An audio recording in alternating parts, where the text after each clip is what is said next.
పక్కనే ఉన్నా అన్నా, వచ్చేస్తున్నా. ఇక్కడే ఆపండి. హాయ్ అన్నా, ఎంత అయిందన్నా? 300 మేడం. 300?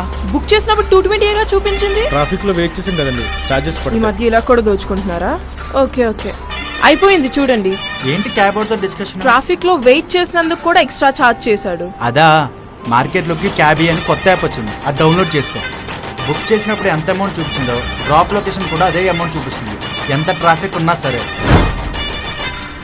కలిసి వెళ్దాం, క్యాబీతో ఉందాం. Thanks to Cabbie services. Any time on time thanks to Cabbie services. Download now. Visakha జిల్లా రేషన్ డీలర్ల సర్వసభ్య సమావేశం రాష్ట్ర రేషన్ డీలర్ల అధ్యక్షుడు దివిలాల మాధవరావు ఆధ్వర్యంలో సింహాచలం ఎస్ఎన్ఆర్ ఫంక్షన్ హాల్లో నిర్వహించారు. నూతనంగా ఎన్నిక కాబడిన కార్యవర్గం జిల్లా అధ్యక్షుడు గంట్యాడ అప్పలరాజు, గౌరవ సలహాదారునిగా కేసరపు సతీష్, వర్కింగ్ ప్రెసిడెంట్ జీవన్ కుమార్, ప్రధాన కార్యదర్శి నాగేశ్వరరావు, కోశాధికారి కోమటి శ్రీను, సహాయక కోశాధికారి Manibabu, organising secretary Prasanna, vice president Padmanabham Ramesh, Kanaka Kumar, joint secretary Anandapuram Ayyappa, KVR, మహిళా అధ్యక్షురాలు తనుజ, కార్యవర్గ సభ్యులు నారండి శ్రీను, పివి రమణ, గోపాల్, రాంబాబు, ముఖ్య అతిథులుగా రాష్ట్ర రేషన్ డీలర్ సంఘం అధ్యక్షుడు దివిలీల మాధవరావు, ప్రధాన కార్యదర్శి అడప వెంకటరమణ, కోశాధికారి గంగాధర్ గౌడ్, అనకాపల్లి జిల్లా అధ్యక్షుడు కొప్పాక శేషు పాల్గొన్నారు. రాష్ట్ర అధ్యక్షుడు మాధవరావు మాట్లాడుతూ రాష్ట్రంలో డీలర్లకు గౌరవంగా పూర్వ పద్ధతిని కొనసాగించే విధంగా డీలర్ల వేలిముద్ర ద్వారా పంపిణీ ప్రక్రియ చేయాలని, పెరుగుతున్న నిత్యావసర సరుకులకు అనుగుణంగా కమిషన్ పెంచాలి అని, తెలంగాణ రేషన్ డీలర్లకు ఇస్తున్న గౌరవ వేతనం మాదిరిగా ఆంధ్రప్రదేశ్లో కూడా అమలు చేయాలని, గతంలో ఉన్న జీవో నెంబర్ 5 ప్రకారం డీలర్కు మట్టి ఖర్చుల నిమిత్తం 15,000 రూపాయలు అయ్యే విధంగా కృషి చేస్తారని తెలియజేశారు. విశాఖ జిల్లా నూతన అధ్యక్షుడు గంట్యాడ అప్పలరాజు మాట్లాడుతూ విశాఖపట్నంలో ఉన్నటువంటి డీలర్లు అందరికీ కూడా రేషనలైజేషన్ చేయాలి, అలాగే ఎంఎల్ఎస్ పాయింట్లు ఖచ్చితమైన తూకం వచ్చే విధంగా చర్యలు చేపట్టే విధంగా కృషి చేస్తానని ఈ సందర్భంగా తెలియజేశారు. ఈ కార్యక్రమంలో విశాఖ జిల్లా రేషన్ డీలర్లు తదితరులు పాల్గొన్నారు.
దివిలీల మాధవరావు, రేషన్ డీలర్ల రాష్ట్ర అధ్యక్షుడిని. ఈ గత వైసీపీ ప్రభుత్వంలో డీలర్లందరినీ నిర్మూలించాలనే ఆలోచనతో మాకు సమాంతరంగా ఎండి వ్యవస్థను ప్రవేశపెట్టారు. పెట్టిన తర్వాత మేము ఆహార భద్రతా చట్టం ప్రకారం, పీడిఎస్ కంట్రోల్ ఆర్డర్ ప్రకారం ఆథరైజేషన్ పొంది నిరుద్యోగ కోటాలో డిపోలు పొందిన మాకు రేషన్ షాపులు పంపిణీ బాధ్యత అప్పచెప్తుని అడిగినా కానీ ఆ ప్రభుత్వం కడిచేరు పెట్టింది. గత 6 నెలల నుంచి కూడా మేము అన్ని పక్షాలు కలిపాం. వాళ్ళు మా మేనిఫెస్టోలో పెట్టి మాకు న్యాయం చేస్తామని చెప్పారు. ముఖ్యంగా గత తెలుగుదేశం ప్రభుత్వంలో చంద్రబాబు నాయుడు గారు ముఖ్యమంత్రిగా ఉండగా ఒకేసారి ఒక 5 సంవత్సరాల పీరియడ్ లో 20 రూపాయల కమిషన్ 70 రూపాయలకి 78 రూపాయలకి పెంచడమే కాకుండా సంక్రాంతి కానుకకి సంవత్సరం 18 కోట్లు ఇచ్చిన ఘనత చంద్రబాబు నాయుడు గారిది. ఈ తెలుగుదేశం ప్రభుత్వమే కూడా ఎప్పుడు కూడా ఫ్రెండ్లీ ప్రభుత్వంగా ఉండదు రేషన్ డీలర్లకి. మళ్ళా ఆయన మేము మా విజ్ఞప్తులను చేసుకున్న మీదట మా సంస్థల మీద మేనిఫెస్టోలు పెట్టారు. మా ప్రధానమైనటువంటి కోరికలు ఏంటంటే ఆహార భద్రత చట్ట ప్రకారం డీలర్ల ద్వారానే సరుకులు పంపిణీ చేయాలి. డీలర్లకి 7,500 గౌరవ వేతనంతో పాటుగా కమిషన్ పెంచాలి.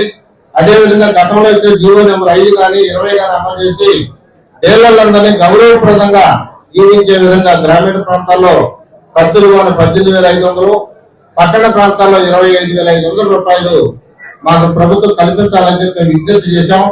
సానుకూలంగా స్పందించారు. అతి త్వరలోనే అందరినీ కలుస్తాం. దానిలో భాగంగానే రేషన్ డీలర్ల భరోసా యాత్ర పేరుతో ఇవాళ వైజాగ్, రేపు శ్రీకాకుళం, ఎల్లుండి అనకాపల్లి ఈ ఉత్తరాంధ్ర జిల్లా పర్యటించి డీలర్ల అభిప్రాయాలు కూడా తీసుకుని గౌరవ చంద్రబాబు నాయుడు గారికి, పవన్ కళ్యాణ్ గారికి, కూటమిలో ఉన్నటువంటి పురంధేశ్వర గారికి కూడా మా సమస్యలు చెప్పి త్వరలోనే ఈ యొక్క సమస్యల మీద పరిష్కారం రాబట్టడానికి కృషి చేస్తామని. ఏది ఏమైనా చంద్రబాబు నాయుడు గారు గతంలో మాకు ఎంతో మంచి పనులు చేశారు. ఇప్పుడు కూడా మాకు మంచి చేస్తారని నమ్మకంతో ఉన్నాం. డీలర్లందరూ కూడా ఎండీలు కూడా చాలా మంది డీలర్లకి డబ్బులు ఇవ్వాలి. అవి ఇంతవరకు ఇవ్వలేదు. వచ్చే నెల 20వ తారీఖు లోపు ఆ డబ్బులు మా డీలర్లు చెల్లించాలని, చెల్లించకపోతే చట్ట ప్రకారం మేము ఏం చేయాలనేది అది చేస్తామని చెప్పి సందర్భంగా తెలియజేసుకుంటూ ఇవాళ ఇక్కడ జరిగినటువంటి నూతన కమిటీ ఎన్నికల్లో అధ్యక్షులుగా అప్పలరాజు గారు, సెక్రటరీగా నాగేశ్వరరావు గారు, కోశాధికారి శ్రీనివాసరావు గారు ఎన్నుకున్నారు. మిగతా పదవులన్నింటినీ కూడా వాళ్ళు జిల్లా మీటింగ్ చేసుకుని అందరినీ చేసుకుంటారని చెప్పి సందర్భంగా మీకు అందరూ తెలియజేసుకుంటూ సేవలు తీసుకుంటా ఉన్నారు. ఆ డబ్బులు కనుక మనం బిల్లులు పెట్టి తీసుకోవాలనుకుంటే 40% పోతే 500 కోట్ల రూపాయలు అధికారులకు కానీ వీళ్ళకి కానీ మామూలు రూపంలో పోయాయి. అవన్నీ లేకుండా చేసినటువంటి ఆ రోజులు చేసిందే మనమే, భవిష్యత్తులో చేయబోయేది కూడా మనమేనని చెప్పి సందర్భంగా మీకు తెలియజేసుకుంటా ఉన్నా. గత 5 సంవత్సరాల నుంచి చూస్తున్నారు. ఏమన్నా డీలర్లకు మంచి జరిగిందంటే అది లేదు. గతంలో 2019లో నేను తీసుకొచ్చినటువంటి జీవో నెంబర్ 5 కూడా ఇంతవరకు అమలు చేసుకునే పరిస్థితి లేదు. ఈ సందర్భంగా నేను మీకు ముఖ్యంగా చెప్పేది ఏంటంటే మన రాష్ట్ర సంఘం బలోపేతం అయ్యి 10 జిల్లాల్లో కూడా బలంగా ఉంది. మీకు హామీ ఇస్తా ఉన్నా. 1, రేషన్ డీలర్ల ద్వారానే సరుకులు పంపిణీ అనేది త్వరలో చేపిస్తామని చెప్తున్నాను. 2, తెలంగాణ రాష్ట్రంలో 5,000 రూపాయలు గౌరవ వేతనం ప్లస్ కమిషన్ 140 రూపాయలు ఇస్తున్నారు. మనం ఏమని అడిగామంటే గౌరవ వేతనం గ్రామీణ ప్రాంతాల్లో 7,500, పట్టణ ప్రాంతాల్లో 10,000 ఇవ్వండి.